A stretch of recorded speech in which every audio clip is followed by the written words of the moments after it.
Es relativamente frecuente en la práctica clínica, tanto de la especialidad como en medicina general. Relativamente frecuente, ¿no? Y hay que saber identificar, hay que conocer, ¿no?, cuál es la definición y cuáles son los síntomas característicos de este problema. Y hay algunos otros trastornos funcionales que pueden parecerse al síndrome de intestino irritable, pero no son, ¿no? Y por eso es de que hay que saber, ¿no?, algunas características importantes. El síndrome de intestino irritable es una enfermedad funcional de curso crónico, de evolución intermitente. Algunas semanas hay más dolores y algunas semanas no hay, ¿no?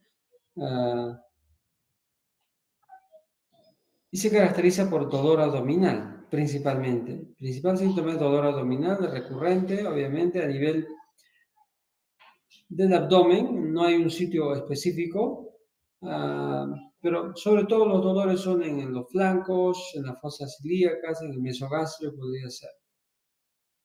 Acompañado de alteraciones en el hábito defecatorio, ya sea diarreas o estreñimientos.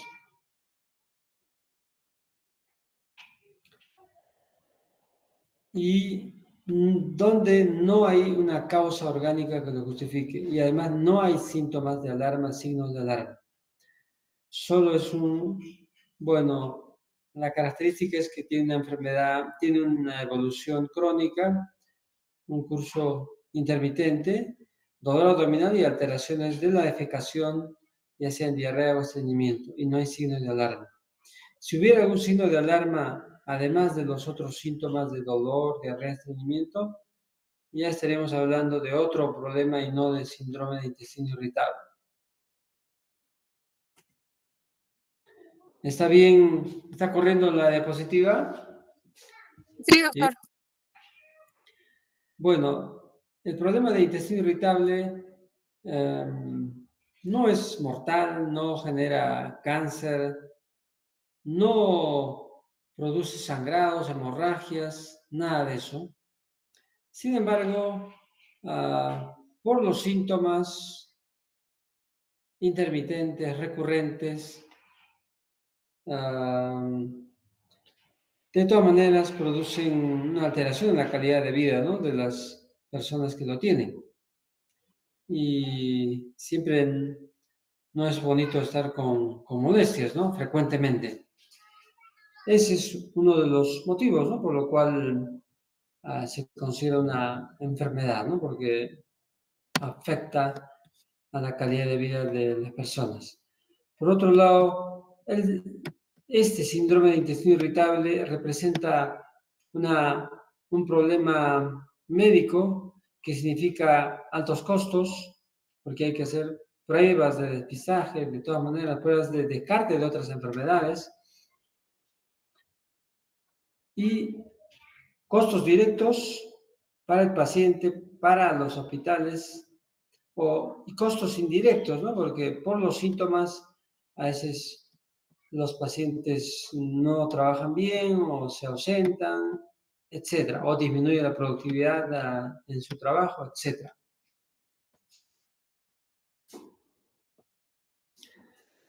El síndrome de intestino irritable es más o menos frecuente, ¿no? Representa, de repente tiene una prevalencia del 5 a 15% de la población aproximadamente.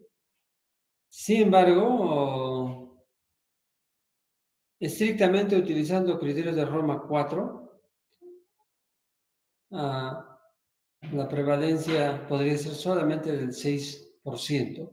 Esto es un aproximado, ¿no?, porque eso varía de poblaciones a poblaciones. En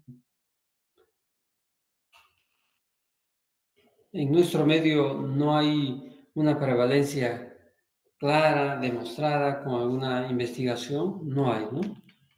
No hay un estudio poblacional que diga, en el Cusco, en el Perú, esta es la prevalencia, ¿no? Estos datos, estos porcentajes son, bueno, se han determinado en otros países, ¿no? Españoles, americanos, etc. Y se extrapola, ¿no? Pero probablemente pueda variar, ¿no? Los porcentajes. Es probable.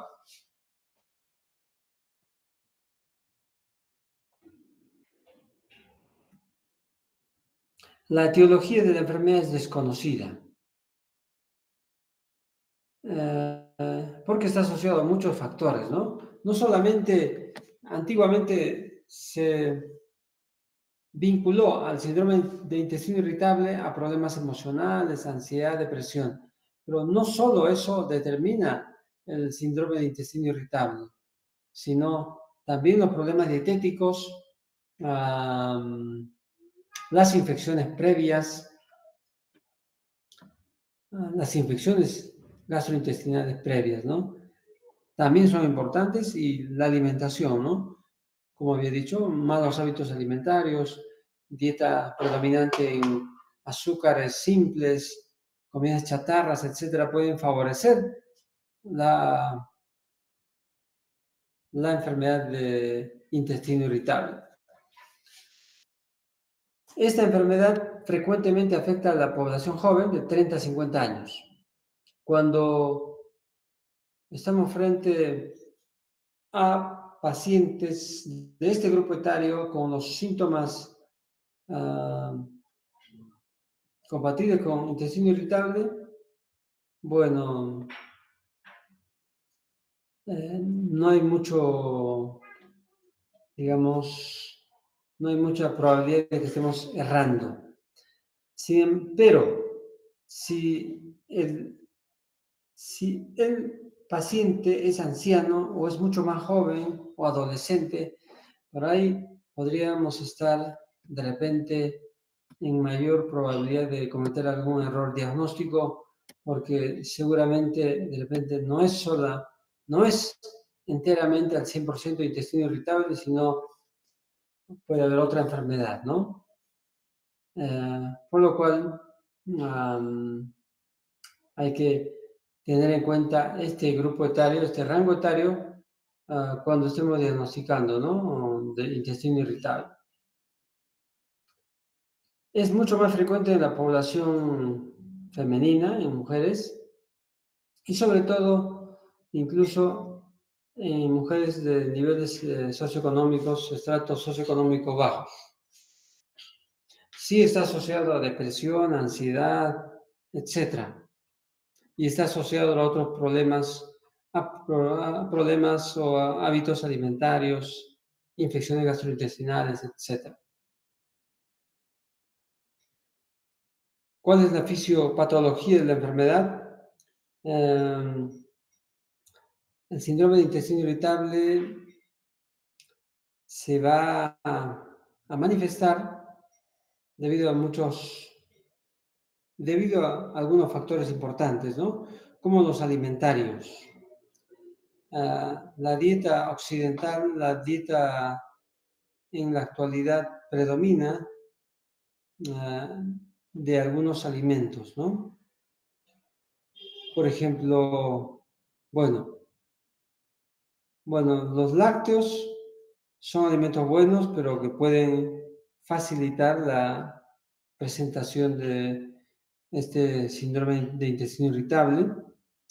Los azúcares de las frutas o los azúcares de bebidas como las gaseosas también pueden generar más síntomas.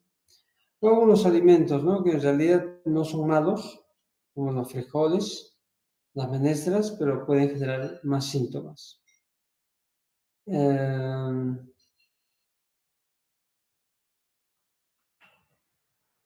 La concurrencia de una alteración en la alimentación, del consumo de ciertos alimentos. Además, la concurrencia de un cambio en la microbiota intestinal asociado a problemas antecedentes en la infancia de una lactancia materna no exclusiva, asociado de repente consumo de antibióticos, episodios de infecciones intestinales y asociado a consumir alimentos con mucha carne, mucha harina, mucho azúcar y poca cantidad de fibra de vegetales, condiciona alteración de la microbiota intestinal, que también es importante como un órgano que vive dentro del intestino y que interactúa con el tubo digestivo, el sistema nervioso entérico y el sistema nervioso central a través de este, alterando, ¿no?, la función y alterando la homeostasis que debe de haber, ¿no?, cuando hay una flora, una microbiota normal. Hay un equilibrio, una simbiosis entre ambos, ¿no? Ambos se benefician, pero cuando la microbiota está alterada por muchos factores, entonces se pierde esta simbiosis, este beneficio mutuo entre la microbiota y el intestino y el ser humano en realidad, y empieza a haber enfermedades, problemas y una manifestación de síntomas de molestias, es inicialmente el síndrome de intestino irritable.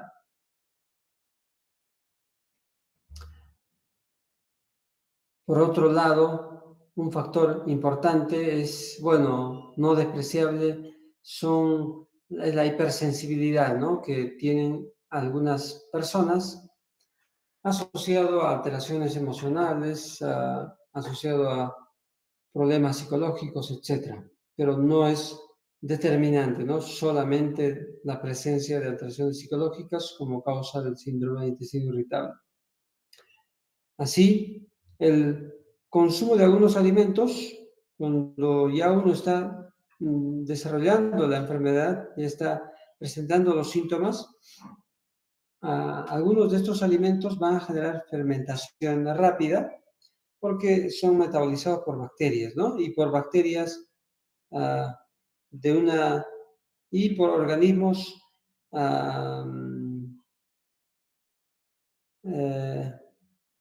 un poco, digamos, en una cantidad, de una proporción alterada que no debe de haber normalmente, ¿no? Esta alteración de la microbiota intestinal genera más fermentación de los alimentos, produciendo gases por el metabolismo de estos alimentos. La fermentación de estos alimentos generan gases, ¿no? Los gases generados por el metabolismo de las bacterias o organismos de la microbiota intestinal van a generar flatulencia excesiva, gases, ¿no? La flatulencia excesiva puede manifestarse como un hinchazón del abdomen, ¿no?, como una distensión abdominal, o solamente como gases en exceso. La distensión abdominal en pacientes con hipersensibilidad, o sea, con una percepción a estímulos dolorosos incrementado, motivo por varios factores, incluyendo alteraciones de la microbiota intestinal y otros antecedentes de la infancia, incluyendo el estrés psicológico, ¿no?, van a generar mayor posibilidad de dolor abdominal. Esta distensión abdominal está asociada a mayor o menor grado de dolor abdominal. Además de dolor abdominal, se ha visto que hay un grado de inflamación a nivel de las células del intestino, que no se demuestra clínicamente en ningún examen, pero existe esta inflamación mínima a nivel del tubo digestivo, que además favorece mayor hipersensibilidad, ¿no? Y favorece además alteraciones en la motilidad del intestino, como puede ser diarreas o estreñimiento. Motilidad intestinal alterada, el otro componente del intestino irritable. Aparte del dolor asociado a los gases o asociado a la contracción intestinal, asociado a la inflamación de mínima intensidad abdominal, asociado a los alimentos, asociado a la hipersensibilidad y a la alteración de la microbiota intestinal. Varios factores finalmente confluyen para generar, para producir esta enfermedad funcional llamado síndrome de intestino irritable, desde factores ambientales en la infancia, como consumir fórmulas en vez de leche materna exclusiva, o incluso desde el nacimiento, al haber nacido por un parto por cesárea, puede favorecer realmente mayor colonización de bacterias que normalmente no debería de haber al inicio, que no debería colonizar si hubieran nacido de parto normal vaginal. Alteraciones de la flora intestinal que se desarrolla, que va cambiando desde el nacimiento y que puede cambiar la composición de la flora intestinal a una composición que predispone a un desequilibrio y que predispone a alteraciones del funcionamiento normal del intestino delgado e intestino grueso. Las infecciones gastrointestinales que uno contrae durante la vida también pueden modificar la flora intestinal, así como puede generar un estado de microinflamación y un estado de hipersensibilidad, ¿no? En algunos casos. La dieta occidental con mucha grasa, muchos azúcares simples y poca cantidad de fibra también se suma a otro factor que genera síndrome de intestino irritable. Los factores psicológicos propios de cada persona también son factores predisponentes. Situaciones de estrés laboral, estrés de la vida diaria, va a sumar, ¿no? A la mayor o menor presentación de síntomas. Bueno, las alteraciones emocionales, las alteraciones de la flora intestinal, las infecciones previas van a condicionar que haya una mayor susceptibilidad a percibir el dolor, ¿no? Van a generar una mayor sensibilidad al dolor de estímulos que de repente no generan mucho dolor, ¿no? Pero en el intestino irritable van a producir más dolor porque va a haber, ya va a estar sensibilizado las vías nerviosas que llevan la información nociceptiva de dolor. Asociado, bueno, la hipersensibilidad intestinal está asociado a alteraciones en algunas células del tubo digestivo del intestino delgado. Por ejemplo, hay mayor proporción en los pacientes de intestino irritable, mayor proporción de células enterocromafin, de células cebadas, que pueden explicar en parte mayor hipersensibilidad intestinal, que a su vez generan moléculas que pueden alterar, digamos, pueden facilitar la mayor sensibilidad al dolor.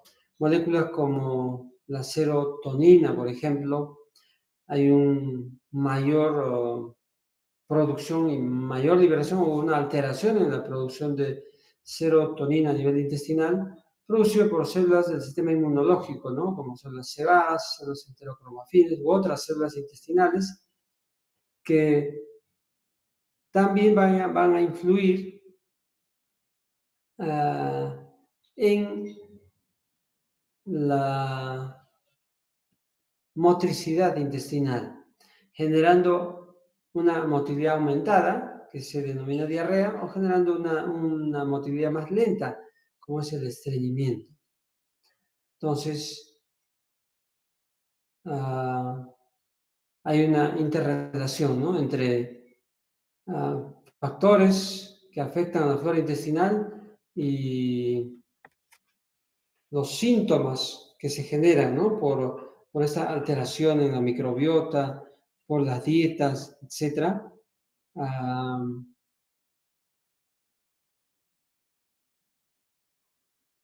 Como es el dolor abdominal, ¿no?, y la alteración del hábito defecatorio.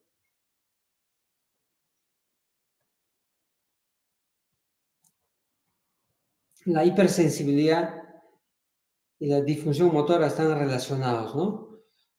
La hipersensibilidad en parte se va desarrollando porque hay un estado de, hay una alteración de la microbiota intestinal asociada a la dieta y otros factores de la infancia, asociado a infecciones intestinales previas.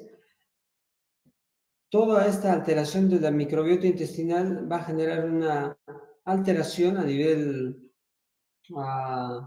celular, como es la distorsión o debilitamiento de las uniones intercelulares, de lo que se llama uniones intercelulares como las tight junctions, que se dice en inglés, donde se pierden, ¿no?, estas uniones entre las células y a través del cual hay mayor facilidad de que ingresen toxinas o alimentos o cualquier molécula hacia el epitelio, ¿no?, el interior del epitelio, y que van a interactuar con la sangre, ¿no?, y que van a generar una respuesta inmunológica inicialmente a nivel intestinal. Pero, aparte de esta alteración celular que hay en los pacientes con síndrome de intestino irritable, esta alteración, esta, digamos, distorsión de la barrera intestinal y aumento de la permeabilidad intestinal genera ingreso de bacterias, toxinas, alergenos que interactúan con el sistema inmunológico, ¿no?, lo cual explica en parte el proceso inflamatorio mínimo, o el estado inflamatorio mínimo que existe en los pacientes con intestino irritable. Y tanto esta inflamación de bajo nivel como la distorsión de la barrera intestinal son elementos importantes que van a explicar las alteraciones que hay en el sistema inmunológico y que se manifiestan con aumento de mediadores inflamatorios, ¿no?, de repente producidos por células cebadas, por células enterocromafines del epitelio intestinal, que van a producir, por ejemplo, mediadores inflamatorios como histamina, como serotonina, etc. Estos mismos mediadores inflamatorios van a aumentar, ¿no?, van a producir aumento de la distorsión de la barrera intestinal y van a perpetuar, digamos, un estado inflamatorio mínimo.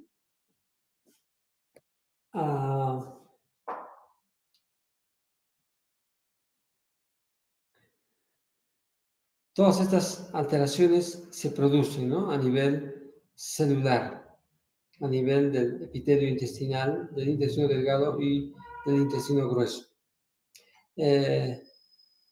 A pesar de que hay una alteración del sistema inmunológico leve, las alteraciones a nivel macroscópico, cuando se hace una colonoscopia, digamos, no hay evidencia de un daño, de una erosión, de una úlcera, porque las alteraciones son mínimas, ¿no?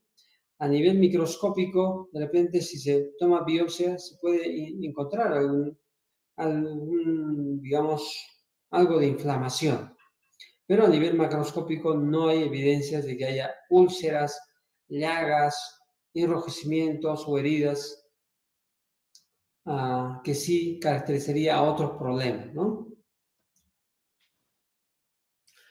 Para el diagnóstico del intestino irritable, de este síndrome funcional, se realiza con los criterios de Roma 4. Estos criterios de Roma 4 tienen este nombre de Roma 4 porque en la ciudad de Roma, en Italia, se han juntado expertos, ¿no?, sobre problemas funcionales y han acordado, ¿no?, que el síndrome de intestino irritable tiene que diagnosticarse de esta manera. Y más o menos son similares, ¿no?, a los criterios iniciales de Roma 1, Roma 2 son más o menos similares. Y el síntoma cardinal importante para el diagnóstico de síndrome de intestino irritable es dolor abdominal recurrente, que debe de estar por lo menos una vez a la semana en los últimos 3 meses. Y el problema debe estar presente, debe de haber iniciado 6 meses antes, por lo menos. Con estos tiempos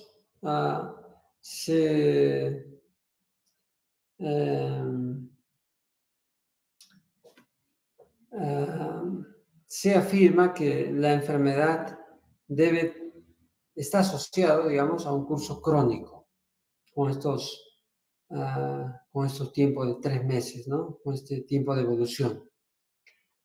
Bueno, aparte de dolor abdominal, debe de haber alteraciones de la defecación. El dolor abdominal debe estar relacionado con la defecación, es algo importante. O sea, este dolor abdominal se produce cuando uno va al baño a realizar deposiciones o simplemente a expulsar flatos. Y además debe de estar a un cambio en la frecuencia de las deposiciones, ya sea en mayor frecuencia o en menor frecuencia, y en cambio en la consistencia de las deposiciones. No es necesario para hacer diagnóstico, digamos, ningún examen. Debe estar basado en esto. Pero además, el criterio de Roma 4 afirma que no debe de haber signos de alarma, no debe de haber manifestaciones como fiebre, síndrome de respuesta inflamatoria sistémica, anemia, baja ponderal significativa, no debe de haber. Si hubiera ya el diagnóstico de intestino irritable, ya, digamos, debe de desestimarse, ¿no?, y debe de pensarse en otros diagnósticos. El síntoma más importante, ¿no?, del intestino irritable: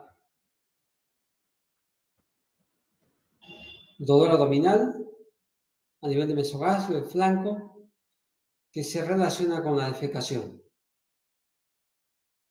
que puede exacerbarse con situaciones de estrés y puede exacerbarse con las comidas. Además, puede encontrarse a veces mucosidad en las heces, ¿ya? Puede haber esfuerzo defecatorio, tenesmo rectal, podría haber. Puede haber otros síntomas digestivos como pirosis, dolor epigástrico, pero bueno, son síntomas que puede existir o no. Y además puede estar relacionado a otros problemas extraintestinales como problemas reumatológicos como la fibromialgia reumática, síndrome de fatiga crónica, que también dentro de su fisiopatología tiene que ver en parte bueno, problemas emocionales, problemas dietéticos, etcétera, hipersensibilidad, etcétera. El otro problema extraintestinal que podría estar asociado a este síndrome de intestino irritable es el dolor pélvico crónico,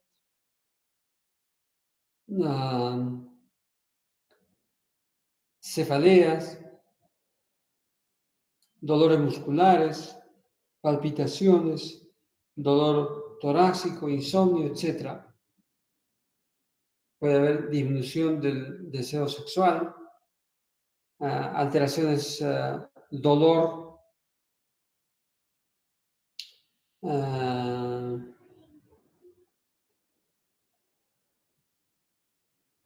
Bueno, este signo no estoy muy seguro, creo que es dolores en las relaciones sexuales o algo así. O la curia es las micciones frecuentes, ¿no?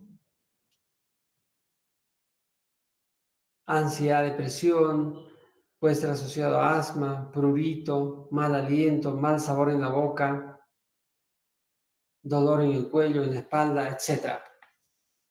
Puede o no estar asociado, ¿no? No necesariamente son criterios para decir que es un diagnóstico, o sea, tiene que haber para decir que es intestino irritable.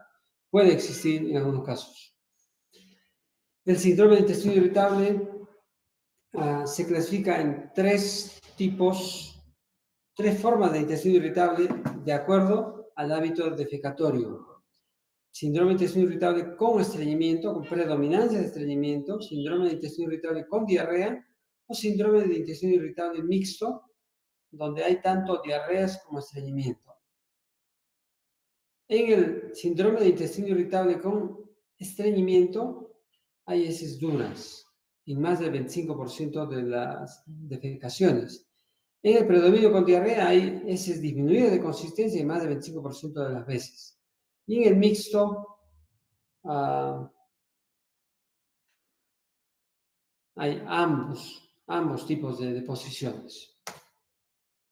Para decir si las heces son compatibles con estreñimiento con diarrea, se utiliza el score, la tabla de clasificación morfológica de las heces de Bristol, donde el tipo 1 y 2 corresponde a estreñimiento, el tipo 3 y 4 corresponde a heces normales, el tipo 5, 6, 7 a diarrea.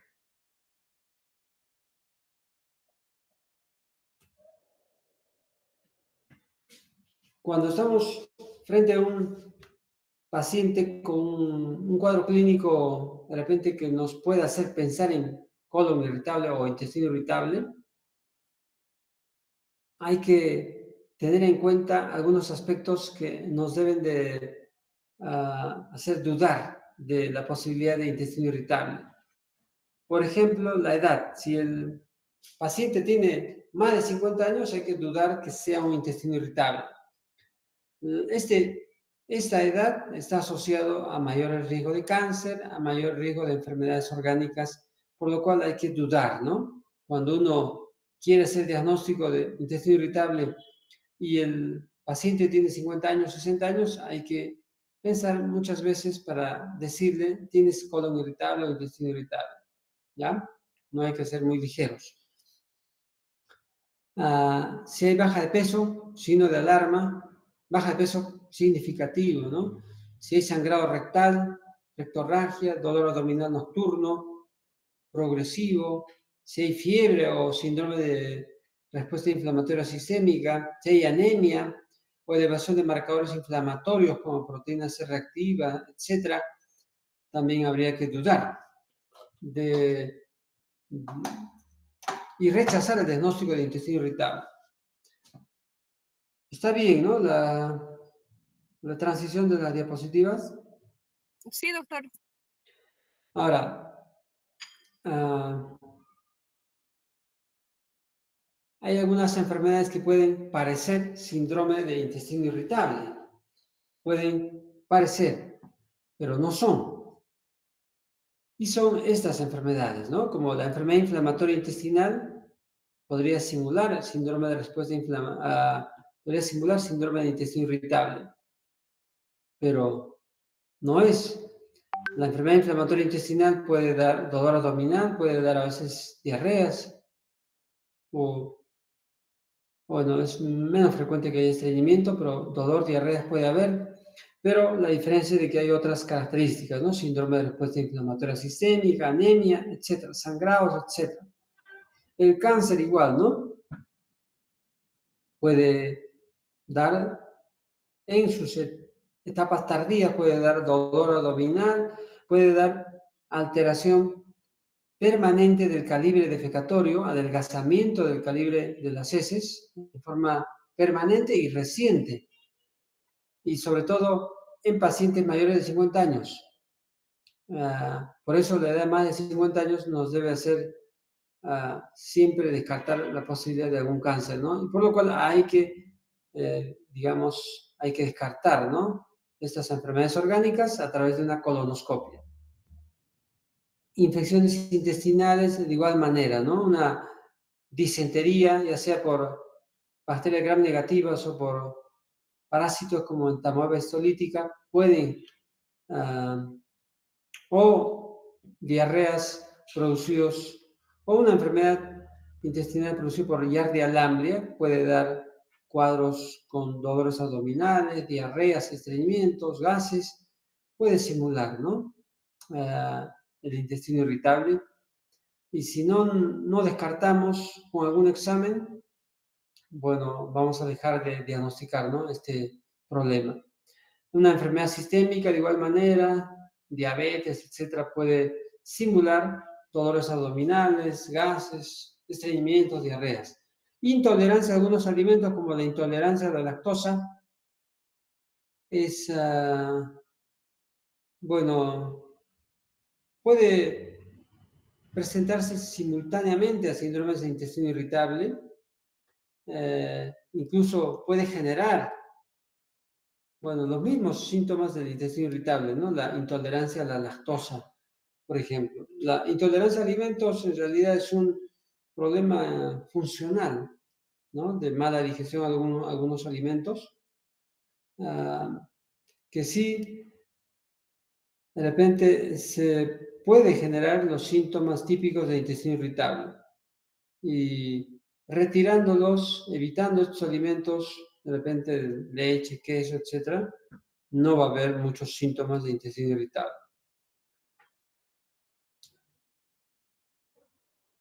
Para descartar las primeras 4 enfermedades, sobre todo, porque la intolerancia a la lactosa no produce mayores alteraciones inflamatorias, no es una enfermedad que produzca algunas complicaciones orgánicas o lesiones orgánicas. Sí, para descartar enfermedad inflamatoria intestinal, cáncer, infecciones, parasitosis, enfermedades sistémicas, es necesario hacer algunos exámenes, ¿no? Como por ejemplo colonoscopia, de repente coprocultivos, examen parasitológico de ese seriado, algunos exámenes de laboratorio, perfil tiroideo, examen de glucosa, urea, creatinina, etc. Habitualmente en la práctica clínica se recomienda, ¿no?, que cuando uno está frente a un paciente con síntomas de colon irritable, hay que hacerles algún diagnóstico, alguna evaluación diagnóstica, ¿no? A veces por la gravedad de los síntomas, bueno, para que los pacientes a veces se vayan satisfechos y para descartar alguna posibilidad de alguna otra enfermedad, hay que hacer análisis en los pacientes con intestino irritable, una bioquímica sanguínea, glucosa, urea, creatinina, un examen de hemograma completo, un perfil tiroideo, examen parasitológico de ese seriado, un coprocultivo, de repente, en nuestro medio serían los más adecuados, ¿no? Cuando estamos frente a un caso de intestino irritable. La colonoscopia no es indispensable realizarlo, no se necesita pedir colonoscopia, a no ser de que el paciente con intestino irritable tenga 50 años. En ese caso, habíamos dicho, si la edad de 50 años expone a mayor riesgo de enfermedades orgánicas como cáncer de colon u otras enfermedades, sí, por la edad, no por intestino irritable, sí hay que hacer colonoscopia. Pero si tenemos pacientes menos de 50 años, jóvenes de 30 años, 20 años, 40 años, con síntomas compatibles con intestino irritable, no es necesario hacer colonoscopia, solamente con estos exámenes podemos tratarlos. El tratamiento del intestino irritable, bueno, en realidad no corresponde mucho a ustedes ahondar mucho sobre el tratamiento, pero para el dolor abdominal, bueno, lo primero que se hace en el tratamiento es mejorar los hábitos alimentarios. lamentablemente en nuestro medio, en nuestra sociedad, mucha gente come mal y come alimentos que no debe de consumir, por los hábitos, ¿no?, que ya se han formado. Entonces pero si tienen síntomas de intestino irritable, hay que decirles que dejen de comer ciertos alimentos, ¿no? En primer lugar, alimentos malos, ¿no? Tienen que dejar de consumir, ¿no? Alimentos crudos, alimentos con mucho azúcar, como gaseosas.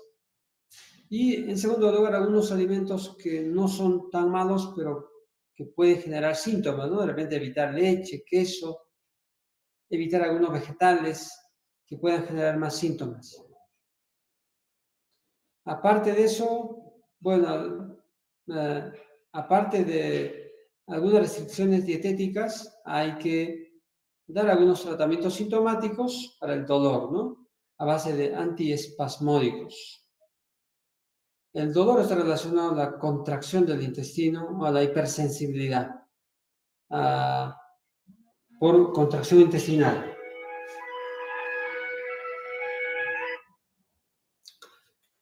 Entonces hay que dar antiespasmódicos como iosina, buscapina y otros medicamentos.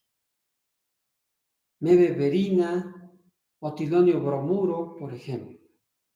Bueno, y es importante también en el tratamiento explicar bien al paciente la naturaleza de la enfermedad, la naturaleza benigna, pero molestosa de la enfermedad, explicar que no hay consecuencias graves, no hay cáncer, no hay nada en relación al intestino irritable.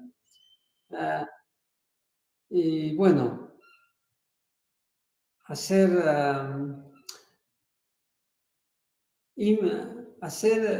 establecer una buena relación médico-paciente para que lo que le informemos sea incorporado, ¿no? Y sea aceptado y sea creído por el paciente para que él asuma los cambios, ¿no?, respectivos.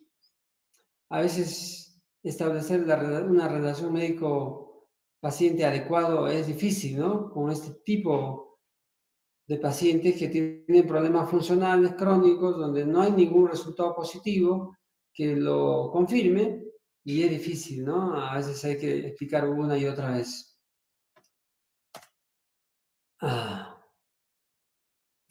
Bueno, la dieta de los pacientes con colon irritable, hemos dicho, ¿no? No debe de consumirse azúcares simples, debe consumirse sí fibra, debe restringirse algunos alimentos que generan más síntomas. Por ahí podría consumirse más probióticos. Podría consumirse, no es indispensable.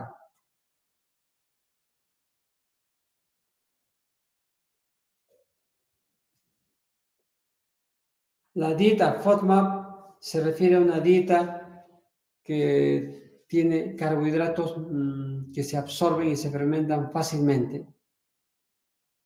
Dietas con polioles o azúcares simples que fermentan fácilmente y van a generar fácilmente los síntomas.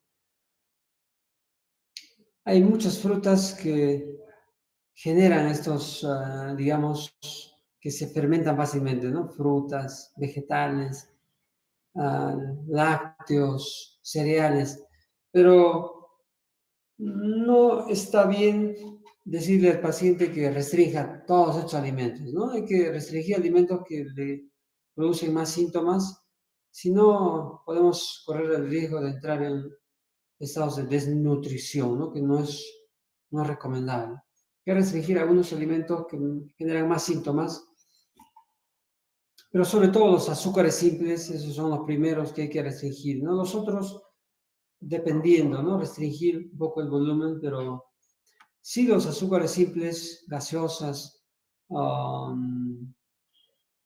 bebidas que tienen azúcares simples, frugos, etcétera, esos son los que hay que restringir. Y consumo de frutas, también habría que restringir un poco la cantidad de consumo de estos alimentos. Y estos son alimentos que no tienen mucho, digamos, mucho azúcares o muchas sustancias fermentables que sí debería de consumirse. Alimentos bajos en hidratos de carbono de cadena corta, que no son muy fermentables. Tratamiento a base de antiespasmódico para el dolor, antidiarreico para la diarrea, o laxantes para estreñimiento, o antidepresivos cuando hay mucho componente emocional o cuando hay fracaso. Tratamientos antiespasmódicos no mejoran. Entonces, cuando los dolores son resistentes al tratamiento antiespasmódico, hay que pensar en utilizar antidepresivos, ¿no? Antidepresivos que pueden disminuir la sensibilidad, la hipersensibilidad. Un antiespasmódico, butilbromuro de iosina, otro antiespasmódico, antidepresivos, que es parte del tratamiento de los pacientes con intestino irritable. A veces se puede utilizar también una escala de ansiedad para saber cuál es el nivel de ansiedad, ¿no?, de los pacientes con intestino irritable.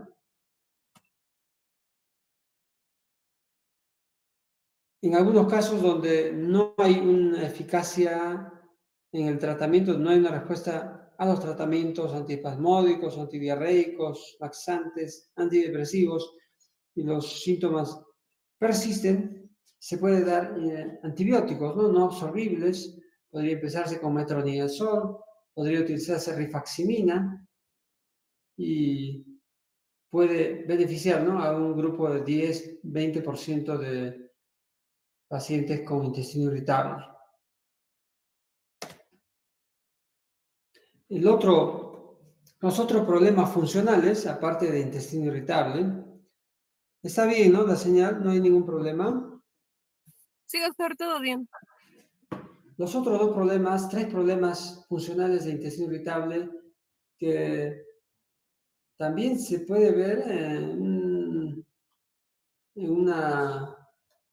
digamos, en un porcentaje no muy despreciable en las consultas, es el estreñimiento funcional y la diarrea funcional y la distensión abdominal funcional.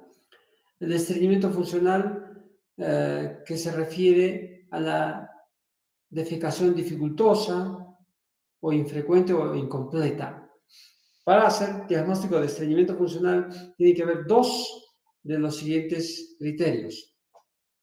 No solamente debe haber digamos, una frecuencia defecatoria disminuida, defecar cada 3 días, 4 días, no solo es eso, sino tiene que haber un criterio más para decir que es estreñimiento funcional. Heces duras, o puede ser esfuerzo defecatorio, o puede ser con evacuación incompleta, o con bloqueo no rectal, o con maniobras digitales. Dos tienen que haber, no solo una sola manifestación, un solo criterio para decir estreñimiento funcional. Y además no tiene que haber ningún signo de alarma.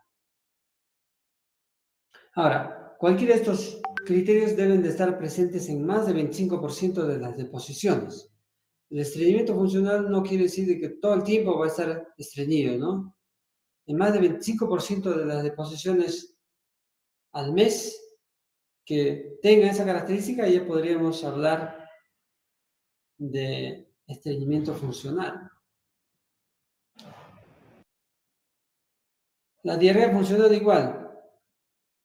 Se define como una emisión de heces, de una defecación de heces disminuido en su consistencia, sueltas o acuosas, no necesariamente tiene que ser completamente líquida, en un tiempo de 6 meses, ¿no? De igual manera, el estreñimiento funcional tiene que haber esta alteración defecatoria en un tiempo de 3 meses, con una historia de 6 meses de inicio de los síntomas.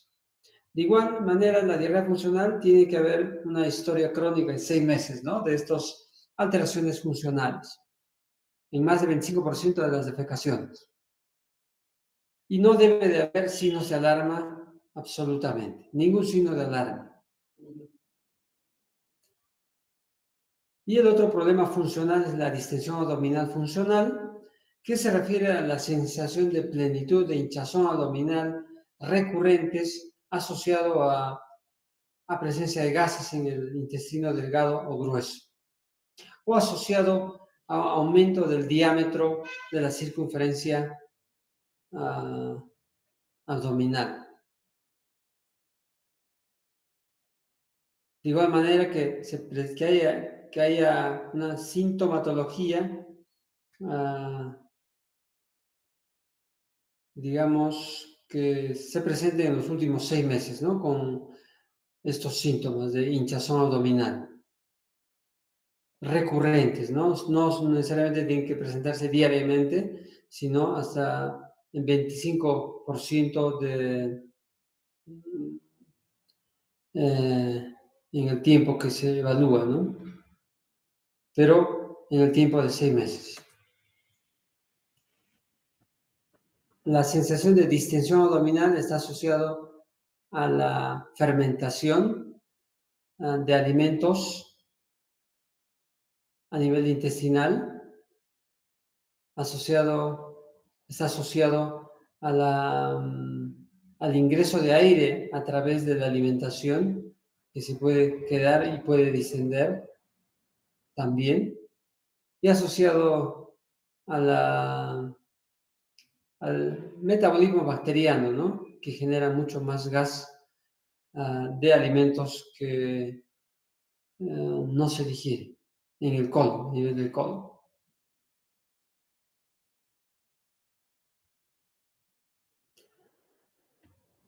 La distensión abdominal no está asociado a diarreas o no está asociado a estreñimientos, o los problemas de diarrea o estreñimiento son con escasa frecuencia, que no significan, digamos, no representan la mayor molestia al paciente, sino la mayor molestia del paciente en este síndrome de distensión abdominal es el hinchazón, el aumento del volumen abdominal. Y no debe de haber ningún signo de alarma tampoco. Bueno, este último síndrome de distensión abdominal también está asociado a las dietas FODMAP, ¿no? Que producen mucha fermentación, ¿no? Consumir salsas, consumir azúcares, frutas, gaseosas, va a generar va a generar mayor posibilidad de tener gases y distensión abdominal. La distensión abdominal, ¿no? Y hay un último síndrome funcional que se llama dolor gastrointestinal mediado centralmente, en el cual el síntoma es el dolor abdominal recurrente, intenso, pero no hay relación a las deposiciones, como en el intestino irritable. No hay alteraciones de diarrea ni estreñimiento, solo es dolor abdominal recurrente. Todos los exámenes que se le hace al paciente, todos son negativos, no se demuestra nada, todas las tomografías, todo es negativo. En ese caso, el dolor se considera que existe porque hay una alteración a nivel del sistema nervioso central, hay una hipersensibilidad que se ha generado a partir de problemas a nivel del sistema nervioso central relacionados a síndromes como fibromialgia, fatiga crónica, relacionado a problemas psiquiátricos, ansiedad, depresión u otras enfermedades psiquiátricas también, que son de difícil manejo, ¿no? Donde se utilizan antidepresivos y otros medicamentos. Pero igual este problema no puede explicarse, ¿no? Y los pacientes con este problema son insatisfechos, ¿no? Y están buscando respuestas porque no hay ningún examen que le diga, ¿no? Tienes esta enfermedad porque así ha salido en el examen. No hay. y ese es un problema crónico, ¿no? También que se ve con cierta frecuencia. No sé si tienen alguna pregunta en relación a intestino irritable.